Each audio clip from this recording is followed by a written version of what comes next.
je dois dire que les prescriptions internationales, notamment celles prodiguées par la MINUSMA depuis sa création en 2013, ont montré leurs limites. Sinon, comment expliquer que la situation sécuritaire du Mali en 2013 soit bien meilleure à celle que nous connaissons de nos jours? Le réalisme impose le constat de l'échec de la MINUSMA, dont le mandat ne répond pas aux défis sécuritaires.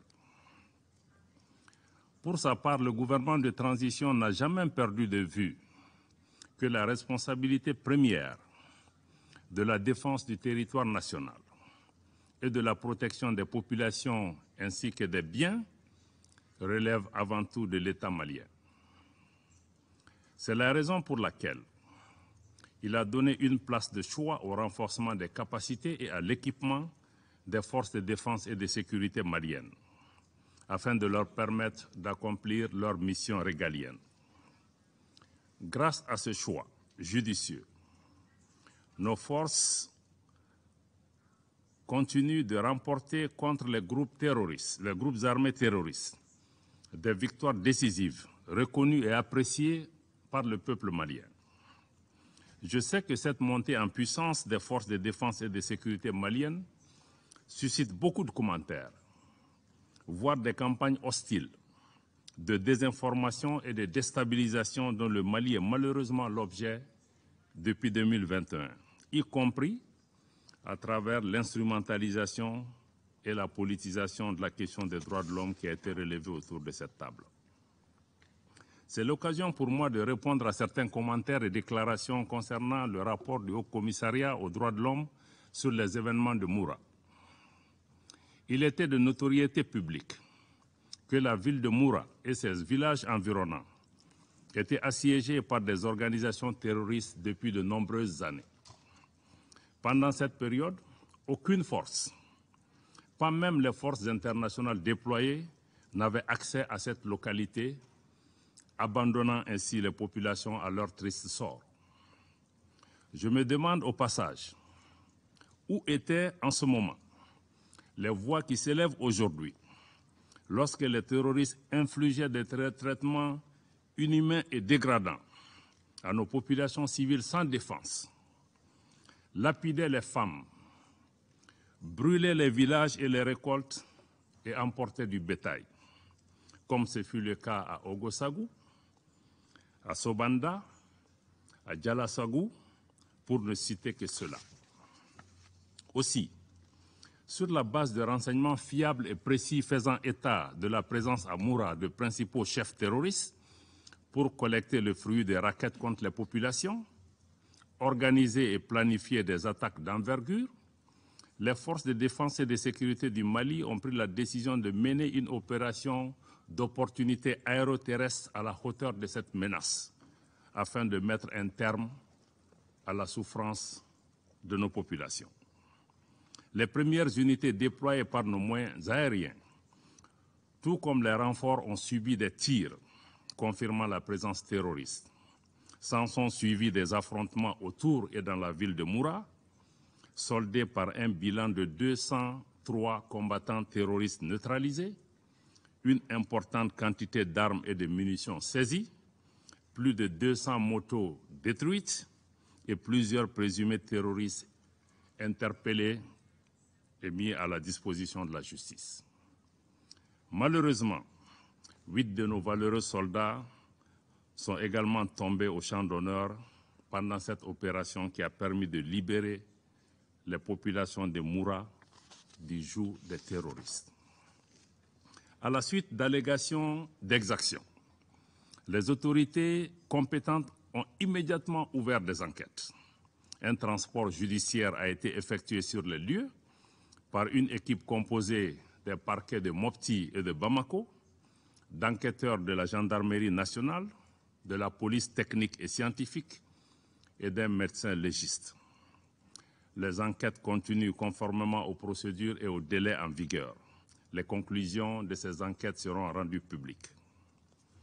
Le gouvernement rejette vigoureusement les conclusions hâtives du rapport biaisé du Haut Commissariat aux droits de l'homme. Nous voyons dans ce rapport orienté une volonté réelle de certains États d'instrumentaliser notre organisation commune pour nuire, voire punir le Mali pour ses choix souverains. Mieux, quel crédit peut-on accorder à un rapport qui tend désespérément à faire croire que les forces de défense et de sécurité ciblent des populations civiles qu'elles protègent conformément à leur mission?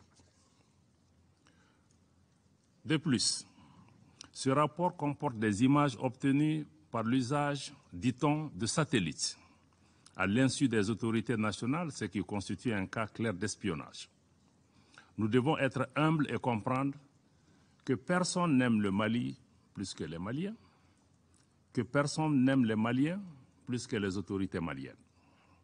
Le gouvernement n'est pas le seul à rejeter d'ailleurs ce rapport fictif, c'est les conclusions fictives de ce rapport.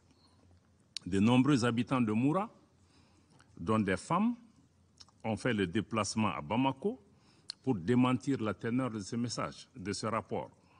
Les témoignages des habitants de Moura, documentés et largement disponibles, démentent clairement les accusations sans fondement contenues dans ce rapport et mieux, dénoncent les méthodes employées par les enquêteurs.